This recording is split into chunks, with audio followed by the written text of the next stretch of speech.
Buenas noches, estimados estudiantes. Vamos a dar inicio a esta clase de Derecho Humano.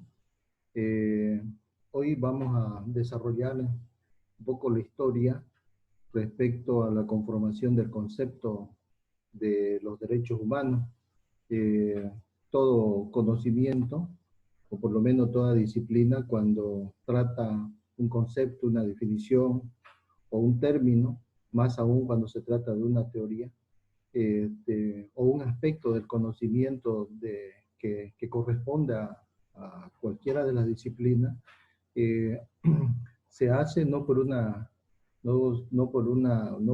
cuestión de casualidad, ¿no? O por una cuestión imaginativa, sino que la ciencia genera un proceso por la cual te determina ciertas definiciones, ¿no? Y dependiendo cómo se va desarrollando ese conocimiento. En este caso, por ejemplo, el concepto de derechos humanos corresponde a un proceso de conformación histórica y que para ello hay que recurrir también a esos antecedentes.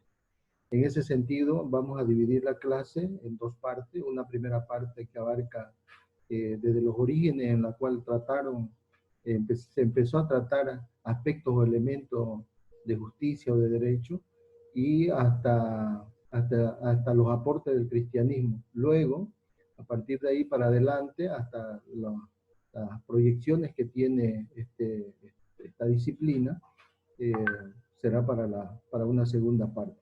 En ese sentido, es importante revisar un poco la dimensión histórica de este concepto, porque lo que implica es cómo se ha conformado el concepto. El concepto te admite múltiples connotaciones, ¿no? Y puede ser analizado desde diversas disciplinas, como vuelvo a repetir, como todo conocimiento en el campo de las ciencias sociales. La mayoría de los investigadores consideran que los derechos humanos constituyen un ideal común para todos los pueblos y para todas las naciones, por lo cual los presenta como un sistema de valores. De este modo, los derechos humanos, como sistema de valores, en tanto producto del quehacer humano y de la colectividad, acompaña y refleja la constante evolución de la misma y recoge el clamor de justicia de los pueblos. Por tanto, su tratamiento tiene una dimensión histórica, porque estamos diciendo de que este proceso de conformación del concepto está a partir de la experiencia de las demandas que han hecho los pueblos, las sociedades en función de sus derechos. En ese sentido, revisando el desarrollo histórico de los derechos humanos, muchos filósofos e historiadores del derecho consideran que puede hablarse de derecho humano recién desde la modernidad en Occidente.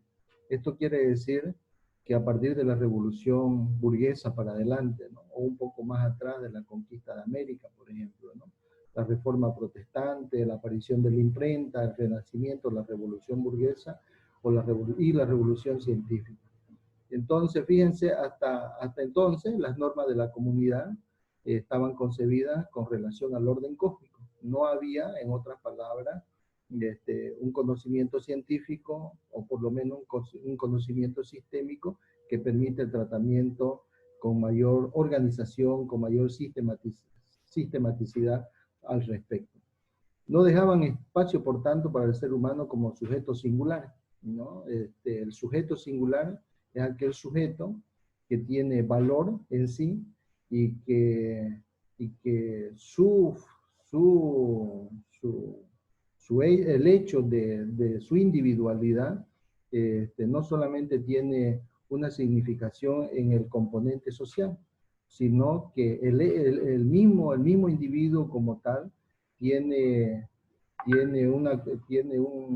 una importancia por lo que es un ser humano, y por lo tanto, digamos, estas connotaciones tienen que estar reflejadas en sus derechos, concibiéndose el derecho primariamente como el orden objetivo de la sociedad. ¿Qué quiere decir? Que el sujeto solamente era receptor de normas, receptor de obligaciones, y por tanto, muy poco, o por lo menos así se indica, ¿no? De que el sujeto en sí no tenía no merecía el derecho de que se le cumplan las normas con él, o los derechos con él. En ese sentido, por ejemplo, se habla que la sociedad estamental tenía su centro en grupos como la familia, el linaje o las corporaciones profesionales o laborales, ¿no? Entonces, en tal sentido, el sujeto no era poseedor de derechos, sino en función a sus estamentos o a su familia, lo que implica que no se concebía facultades propias del ser humano en cuanto tal, ¿no? Facultades de exigir o reclamar, por ejemplo, algo, no se concebía. El sujeto no podía concebirse, ¿no? Entonces, por el contrario, más bien todo poder atribuido al individuo derivaba de un doble estatus. Por un lado, el sujeto tenía una consistencia como individuo humano a partir que pertenecía a una familia. Y por el otro lado, la familia debería pertenecer a un estamento de la sociedad. En ese sentido, por ejemplo, ahí realmente el individuo tenía un estatus. Por lo tanto, fuera de la familia o fuera de la sociedad o fuera del estamento o la familia fuera del estamento, el individuo no tenía derecho. Ahora, en la existencia de los derechos subjetivos, tal y como se piensa en la actualidad, fue objeto de debate, fíjense ustedes, del siglo XVI hasta el siglo XVIII. ¿Qué quiere decir? Que tardó mucho para reconocerle los derechos del individuo o como sujeto social, ¿no? Entonces, mientras, fíjense, hasta el siglo XVI, el individuo tenía una consistencia social o una significación social, pero dentro del estamento o dentro de la familia. Habitualmente se dice que los derechos humanos son producto de la afirmación progresiva de la individualidad, ¿no? Y de acuerdo con ello, que la idea de derecho del hombre apareció por primera vez durante la lucha burguesa contra el sistema del antiguo reino, o sea, contra el imperio.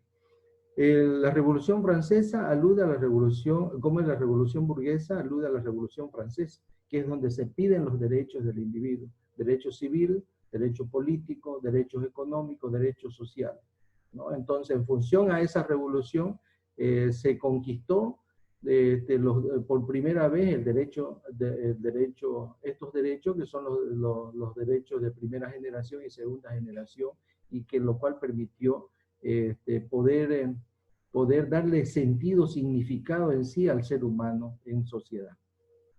Siendo esta la consideración más extendida. Esta es la posición académica, ¿no?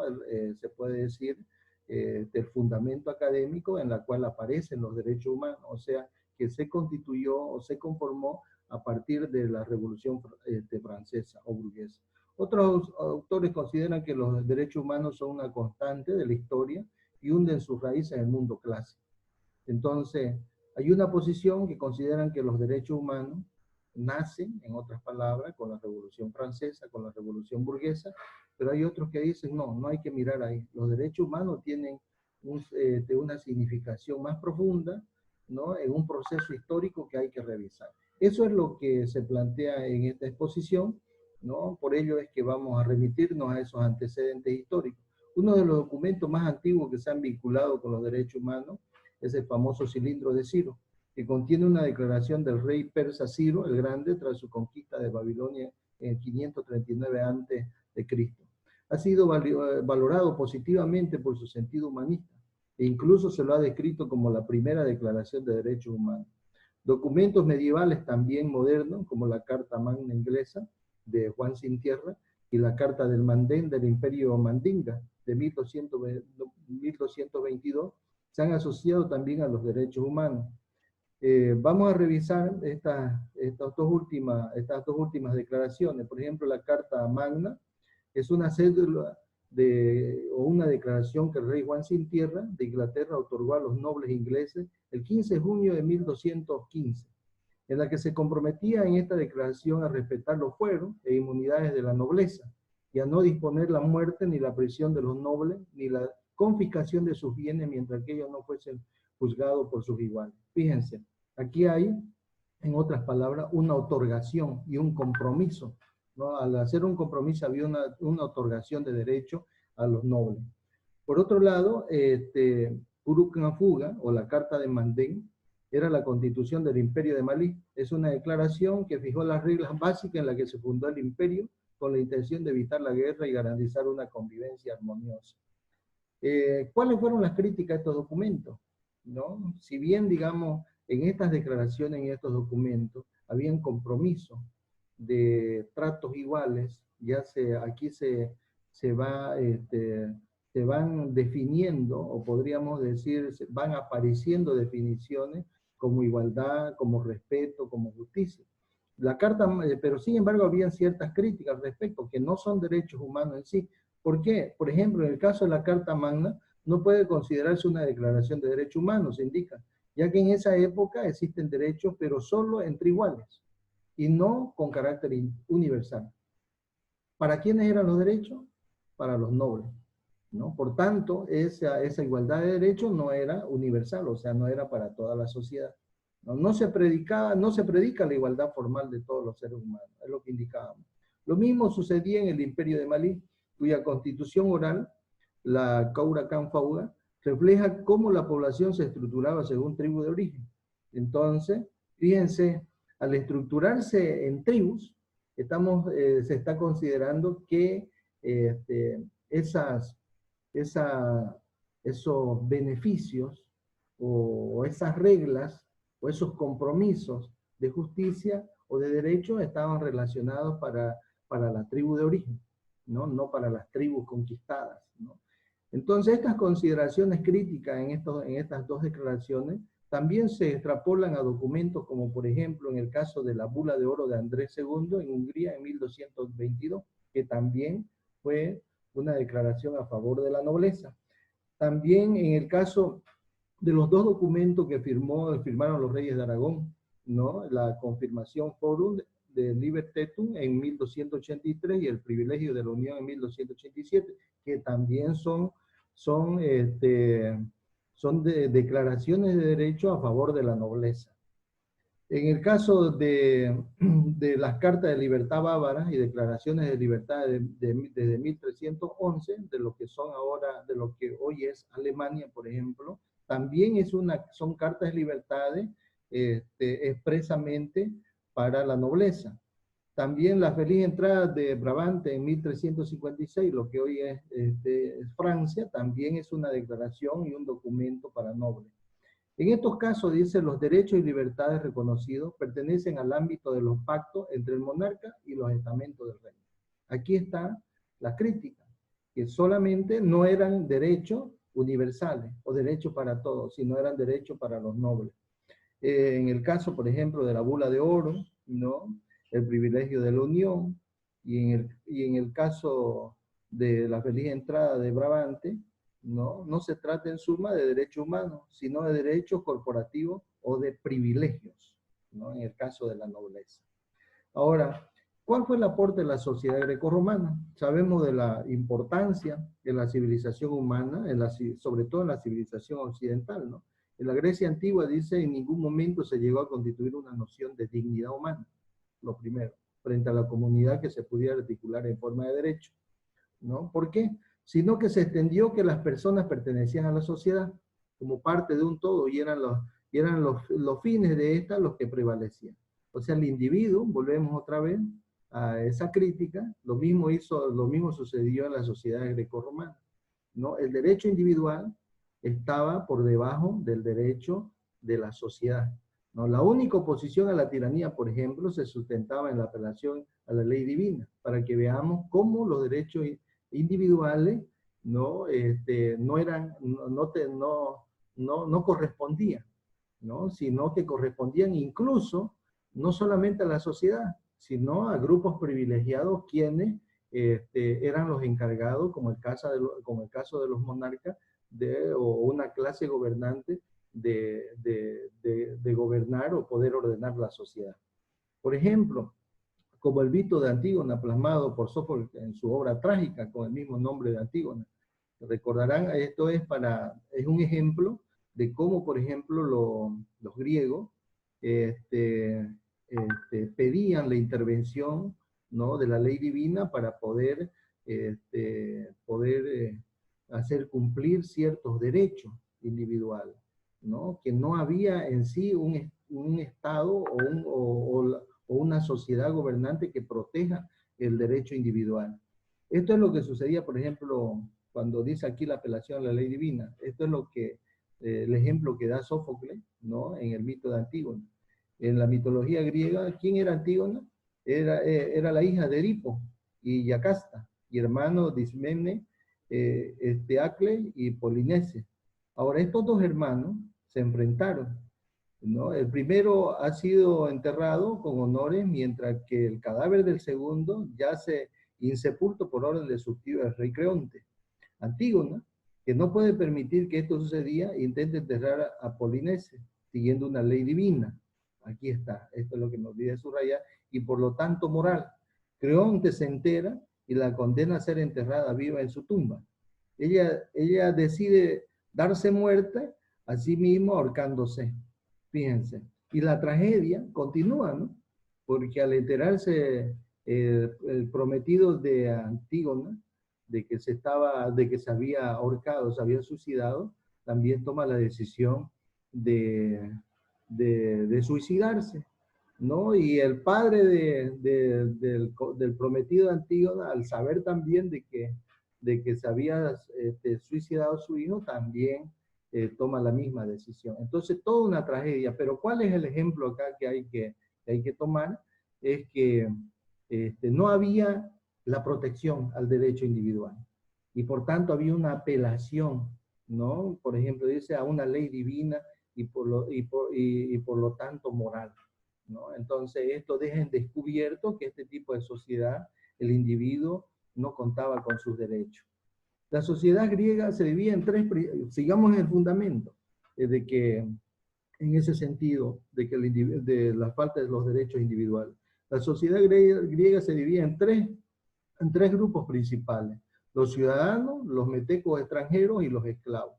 La esclavitud se consideraba natural, lo que se refleja en la afirmación de Aristóteles, para quien es evidente que los unos son naturalmente libres y los otros naturalmente esclavos, y que para estos últimos es la esclavitud tan útil como justa. Fíjense, la diferencia, ¿no? Por tanto, no se puede hablar de derechos humanos, ¿no? Pero, porque aquí hace una diferencia a partir de los derechos, ¿no? De la organización política, el otro argumento, la organización política se estructuraba en polis, ciudades-estados, ¿no? Por los griegos. Para los griegos la sociedad era una consecuencia necesaria de la naturaleza humana, como decía Aristóteles, el ser humano, ¿no? Es un ser sociable por naturaleza, por tanto vivía en sociedad. En este contexto, las teorías políticas de Platón y Aristóteles hicieron gran hincapié en el concepto del bien común. Este fue uno de los aportes, ¿no?, de los filósofos que va constituyendo como, como un hecho significativo al desarrollo de lo que posteriormente se lo conoció como derechos humanos. Entonces veamos los aportes de cada uno de ellos. Estábamos hablando de Platón. Indicaba que agrupados los hombres en sociedad, esta se configura en polis, cuyo bien común se sobrepone al bien particular. Fíjense, si bien hacen el aporte del bien común, pero fíjense, el bien común estaba por encima del bien particular, ¿no? Entonces, por tanto, los derechos individuales estaban por debajo del bien común. En este caso, la justicia, ¿qué sería? A su vez, la salvaguarda del bien común. Es la justicia es la que protege el bien común y se expresa a través de leyes. Las leyes son los instrumentos que permiten la consecución del bien colectivo e individual. No obstante, fíjense, Aristóteles, diré Platón, en el afán de alcanzar una sociedad perfecta, llegó a recomendar dar muerte a los recién nacidos deformes o enclenques y matar o desterrar a los insociables, ¿no? ¿Qué quiere decir? Que en este caso también ahí hace una diferencia, ¿no?, en su propuesta Platón, ¿no?, en sus aportes Platón. Aristóteles también consideraba que el hombre era un ser social y que no podía realizarse fuera de la familia y la sociedad, por lo que también subordinaba el bien individual al bien común, ¿no? En otras palabras, el bien individual o los derechos del individuo por debajo de los derechos colectivos o sociales. Además, al definir a la ciudad como una comunidad de ciudadanos libres, redujo el bien común al bien de un grupo social. Aún más, fíjense el aporte. Quien debería controlar la sociedad debería ser un grupo social determinado que excluya a las mujeres, a los extranjeros, a los obreros y a los esclavos. Entonces, aún más ahondaba la diferencia social. Sobre esta división se sustenta la idea aristotélica de la justicia, que afirma, por ejemplo, que es tan justa la igualdad entre iguales como la desigualdad entre desiguales. O sea, justificaba la desigualdad, en otras palabras, ¿no? Ya en la decadencia de la cultura griega, conquistada la Hélade por Roma, se extendieron filosofías, por ejemplo, como el caso de los epicúreos, ¿no? Y de los estoicos, que ponían el acento en la búsqueda de la felicidad individual, ¿no? Y conocemos que la Hélade viene a ser el espacio geográfico de los griegos, ¿no? Que fue conquistada, como indica acá, al final por Roma. ¿En qué consistía esta filosofía? Veamos un relato. Dice: el epicureísmo es una doctrina desarrollada por Epicúreo, ¿no? Que considera el placer como principio de la existencia del ser humano, ¿no? El ser humano buscaba el placer. De acuerdo a este filósofo griego, la búsqueda del bienestar de la mente y del cuerpo debe ser el objeto de las personas. Una sociedad feliz si satisface, ¿no? Si se satisface o complaciese las necesidades y los deseos tanto mentales como del cuerpo al ser humano. Por el otro lado, los estoicos, ¿no? Consideraban la razón humana como parte de un logo divino, ¿no? Lo que contribuía a concebir al hombre como miembro de una familia universal más allá de la polis, ¿no? El estoicismo es una escuela filosófica fundada por Zenón de Sitio, ¿no? En el 301 a.C. Su doctrina filosófica estaba basada en el dominio y control de los hechos, cosas y pasiones que perturban la vida, valiéndose de la valentía y la razón del carácter personal, ¿no? ¿Qué quiere decir? Quien manejaba y controlaba, ¿no? Estos impulsos, por supuesto, que iba a ser feliz, y sociedades compuestas por estos individuos que controlaban, que controlaban sus pasiones, entonces por lo tanto eran sociedades felices. En fíjense, Séneca, Epicteto, Marco Aurelio o Cicerón fueron algunos de los que extendieron la filosofía estoica por el mundo latino, ¿no? Por todo lo que se conoce hoy como los países latinos, ¿no? Séneca, Epicteto, Marco Aurelio y Cicerón. Ahora, ¿cuál fue la influencia del cristianismo? Se considera que el cristianismo no solamente que ha aportado en términos de ciertas definiciones, podríamos decir así, sino también por ciertos hechos a partir de la experiencia que se relata en la vida de los cristianos, ¿no? Y eso es lo que vamos a ver, que quizás ha sido el gran aporte que ha hecho el cristianismo al desarrollo de los derechos humanos. Por ejemplo, la filosofía estoica, difundida en la sociedad grecorromana, concibió la idea del cosmopolitismo, ¿no? Las sociedades cosmopolitas, ¿no? Esa agrupación de varias ciudades convergentes, ¿no? Entonces, a la que el cristianismo, fíjense cómo lo agarró esta definición del cosmopolita, ¿no? El cristianismo dio un sentido más espiritual para afirmar la igualdad de los hombres y las mujeres en tanto que ciudadanos del reino de Dios y su dignidad. ¿Qué era un cosmopolita para el cristianismo en esa época? Era un ciudadano del reino de Dios, ¿no? O sea, le dio una definición más espiritual, ¿no? Un sentido más espiritual. Y en esa definición, ese sentido espiritual, hacía iguales a hombres y mujeres, ¿no? Y desarrolló el concepto, fíjense, de dignidad del ser humano. Entonces, aquí empieza el desarrollo del aporte del cristianismo. No obstante, para los teólogos cristianos medievales, la igualdad teológica era compatible con la desigualdad social, ¿no? ¿Cuál era la igualdad teológica? el hombre y mujer deberían ser iguales, ¿no?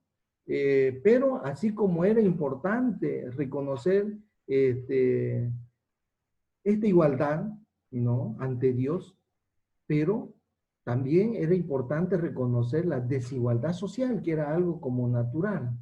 Entonces se puede ver aquí, podríamos entender como una contradicción, pero no, pero así era como se entendía, ¿no? No obstante, dice, las personas nacían con un estatus social, ¿no? De acuerdo con los designios divinos, era el más adecuado para su salvación. O sea, si nacíamos pobre, bueno, era una cuestión divina, ¿no? Por tanto, teníamos que convivir en esa condición.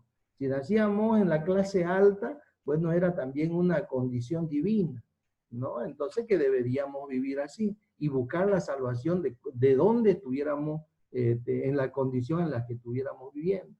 Fíjense, si bien todos éramos iguales ante Dios, pero también estas diferencias ante Dios te las hacía notar la teología, ¿no? Se puede decir, vuelvo a subrayar, que podríamos entenderla como una contradicción en el cristianismo, pero así era. El cristianismo, derivado de la religión judía, heredó de ella, entre otras, la tradición del Mishpat, ¿no? ¿Qué es el Mishpat? El Mishpat, fíjense, un concepto jurídico de rica amplitud semántica que se puede comprender en un amplio sentido. Por ejemplo, indica las decisiones judiciales y el juicio legal justo. En relación con el derecho, por ejemplo, indica que el derecho vendría a ser aquel que manifiesta, es decir, o que se manifiesta en la defensa de los pobres y oprimidos. Y también aquel que se vincula a su vez con los bienes mesiánicos que se esperan, ¿no? Dado que hasta la modernidad el término derecho, ¿no? Hasta hoy se atribuye principalmente a lo justo. Se relaciona que el concepto de derecho está relacionado con la justicia, ¿no? Hablar de derecho es hablar de justicia en la modernidad. Sin embargo, fíjense, en el pensamiento cristiano antiguo y medieval existió una referencia explícita a los derechos humanos, pero no existió, ¿no? No existió un derecho, pero sí un reconocimiento de exigencia de justicia. No se habló de derechos humanos, pero se empezó hablando de justicia, sobre todo de justicia social, que descendía de esta tradición judea. Por ejemplo, en el Nuevo Testamento contiene enseñanza contra la injusticia, el homicidio, el robo, la calumnia o el egoísmo en el uso de los bienes. Quizás el Nuevo Testamento es el documento donde habla en contra, ¿no? Y observa toda la injusticia del ser humano, las observa. Pero por el otro lado también recomienda cómo poder revertir o cómo poder actuar en bien, ¿no? Ese es uno de los grandes aportes, fíjense, del cristianismo. Por otro lado, por ejemplo, ya hace un ejemplo, se da un ejemplo en el caso de la epístola de Santiago. El apóstol denunció a los empleadores que no pagan a sus empleados su justo salario, ¿no? Entonces, fíjense, es claro la forma de la doctrina cristiana en contra, por ejemplo, de las injusticias. Tal sentido, el cristianismo fue gradualmente derramando su doctrina en el derecho romano, mejorando la situación de los esclavos, de los hijos y de las mujeres cuyos estatus en la filosofía cristiana era mucho más alto que en la grecorromana. En el plano económico, por ejemplo, condenó la usura y la explotación, estableciendo las bases de la doctrina del justo precio. Tales ideas fueron desarrolladas por los padres de la iglesia, ¿no? ¿Quiénes eran los padres de la iglesia? Son un grupo de sacerdotes, teólogos y escritores eclesiásticos cristianos, obispos en su mayoría, que van desde el siglo, fíjense, 1 hasta el siglo 8, y cuyo conjunto de doctrinas es considerada testimonio de la fe y de la ortodoxia en el cristianismo. Quienes fueron los que desarrollaron el concepto, sobre todo, de justicia social, ¿no? Y en el ámbito económico, la doctrina del justo precio, fíjense ustedes, que ha dado lugar a que este concepto modernamente se considere, por ejemplo, como elemento fundamental en una transacción económica, proclamando un sentido social ilimitado de la propiedad y de la ley, por ejemplo. Pero fue Santo Tomás de Aquino quien asentó las bases del orden jurídico medieval.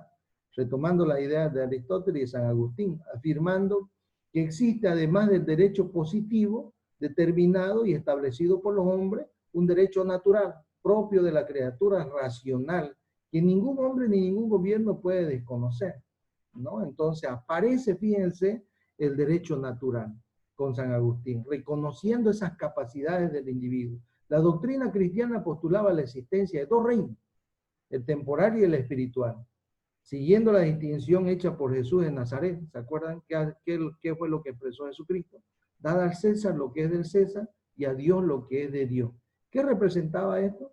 Ante el problema de la conciliación de los intereses individuales y los sociales, Tomás de Aquino afirmó en su obra Summa Theologiae que si existía un conflicto entre lo social y lo individual, en el seno del mundo material debía prevalecer el bien común.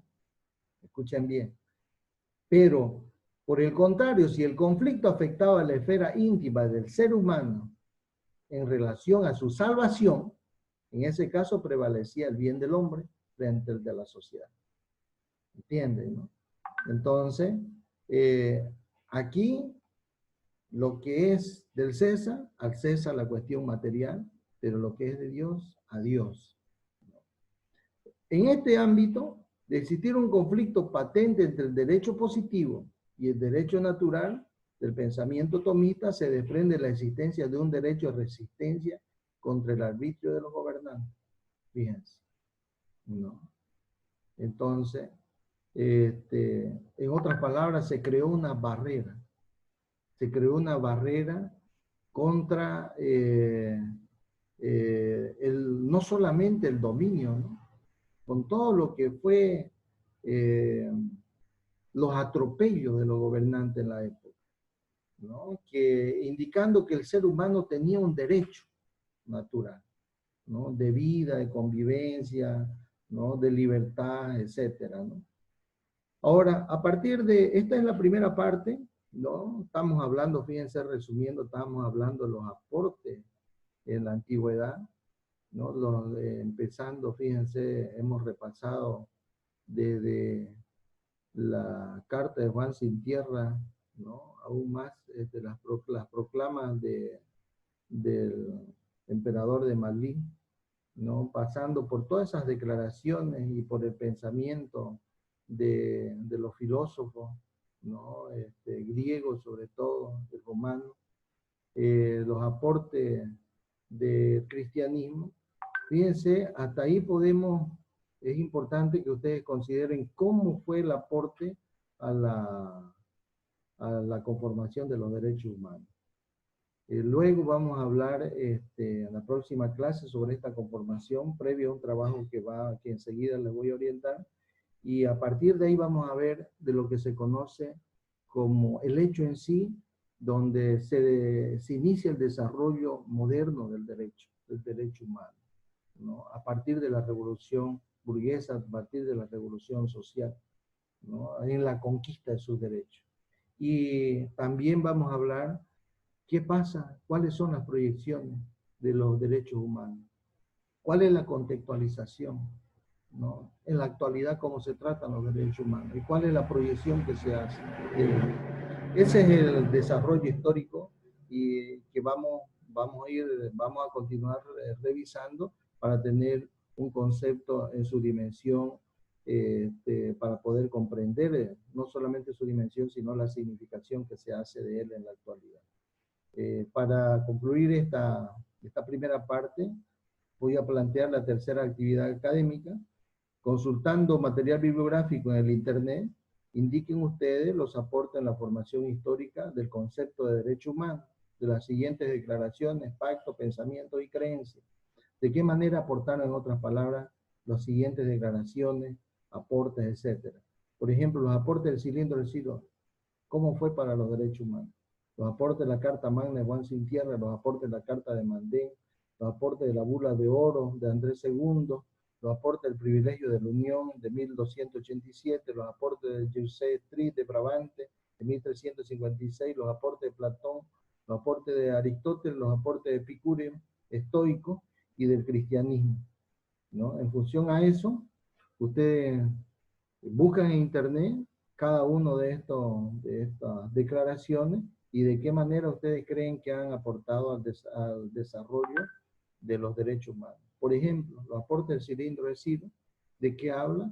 Habla sobre algunos privilegios para la nobleza, ¿no? Entonces, lo mismo la carta de Juan Sin Tierra, ¿no? Un privilegio para los nobles, los derechos para los nobles, ¿no? La carta de Mandén que habla de privilegio para las tribus de origen, ¿no? Etcétera. Lo mismo en la bula de oro. Entonces, Platón habla habla del bien común, ¿no? Aristóteles también del bien común. Los epicúreos hablan de la felicidad, ¿no? De las libertades, etcétera. Entonces, en ese sentido, ¿cómo pueden hacer ustedes una lista para que hacen su definición correspondiente de cada aporte de acuerdo a estas declaraciones, pensamiento o creencia? Esta actividad la tienen que presentar en formato PDF el 4 de agosto para revisión del docente. Su presentación en manuscrito, ¿no? Al Classroom. Le sacan una imagen, lo transforman en PDF y lo suben en archivo al Classroom. Es todo. Vamos a abrir el debate o las consideraciones que ustedes tengan o las preguntas necesarias para poder desarrollar la clase. Muchísimas gracias por su atención.